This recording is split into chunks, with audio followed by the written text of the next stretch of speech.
Good morning, Michael Walsh here with Roger Norgel. Welcome to Norwal Farm. Happy New Year.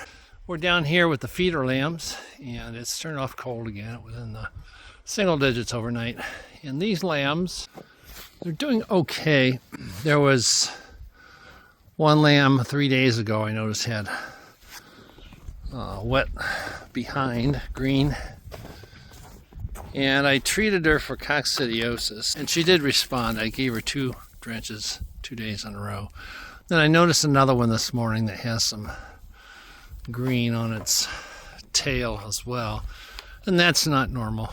They should have a normal pelleted stool, and they all just kind of have a little bit of a pot belly. So I'm thinking we're going to have coccidiosis going through these. It is kind of endemic in sheep, and stress can trigger it.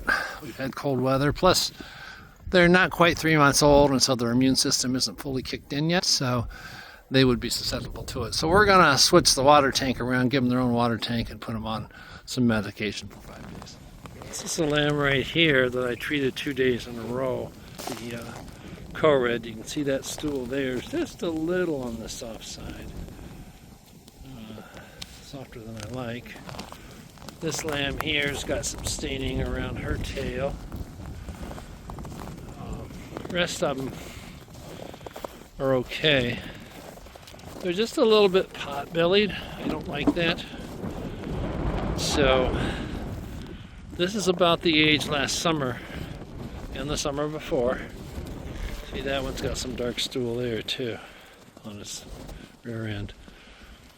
But it's the same age in the summer that I had some issues with it. So I'm thinking it may be the age they're at. A lot of flocks carry coccidia in the flock, and they develop immunity to it. See, there's a normal stool there, right there. Those little black pellets. That's what they should have. So 2, possibly 3 out of 19, my rule of thumb, if you have 5% or more, then you treat the whole flock. So I put some medication in their drinking water today, and we'll keep it in for 5 days, just treat the whole group of them. I have increased their grain a little bit because of the cold weather, but they're doing okay. Like I said, we've ordered some dry green hay for them, but the lamb I treated, it's doing much better. It's right down there on the end. It's eating, and I gave it a drench of co-red, 3 cc's of vitamins. First day I drenched it with about 3 quarts of warm water, and then I repeated the co-red and the B vitamins. And I got 2 ounces of propylene glycol orally each day. And that brought her right back, so she's doing pretty well. I'm taking another water tank down. This is a 15-gallon tank. I have used those submersible de-icers, and they're okay when it's, I'd say in the teens or 20s, but you get much below 10 degrees and the top ice is over, and that may be part of the stress for those lambs. So I'm going to put this tank in here. This is a floating de-icer. It'll keep the surface area thawed out so it doesn't freeze over. And then also I bought some insulation and some hardware cloth.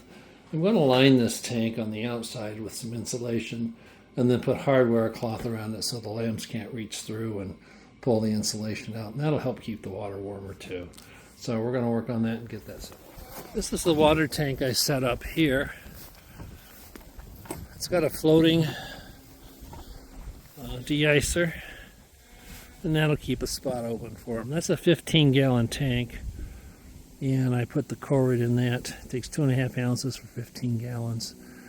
And then that's insulation that I put around the tank, and I covered it with hardware cloth so they can't eat it. And I think that's going to help preserve the warmth on that tank, especially when it gets in the single digits or below 0.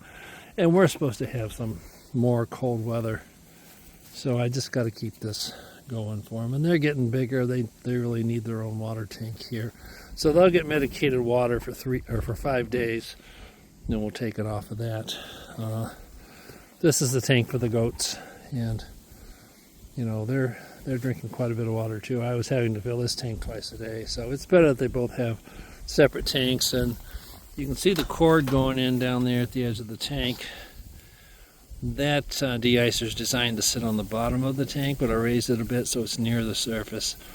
So that should keep them a open area to drink, because this morning this tank was completely iced over. So that's it for today. Just goes to show you just got to keep monitoring them. You know, something always crops up and you have to address it right away. You don't let it get started, because it can really cause a problem if you let it go. So we'll keep you posted on how these do. The pregnant ewes in the barn are doing well. We're probably about 2 weeks from lambing, and everybody seems to be doing good. So thanks for joining us today, and we'll see you next time at Norwal Farm.